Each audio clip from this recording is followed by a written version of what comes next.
JAV valstybės departamentas pranešė, kad Ispanijai leista įsigyti naujausios kartos Patriot PAC-3 oro gynybos sistemas už bendrą $2,8 milijardo sumą.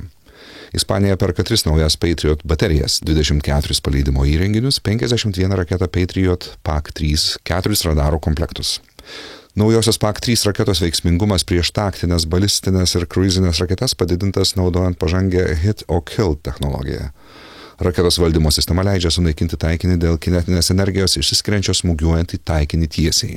Į paleidimo įrenginį galima įdėti 16 PAC-3 raketų, palyginti su 4 PAC-2 raketomis. PAC-3 raketos labai sėkmingai naudojamas Ukrainoje, be kita ko jomis numuštos rusų hipergarsinės raketos Kinžal. Ispanija šiuo metu jau turi senesnės kartos Patriot PAC-2 oro gynybos sistemas. Iš 3 šiuo metu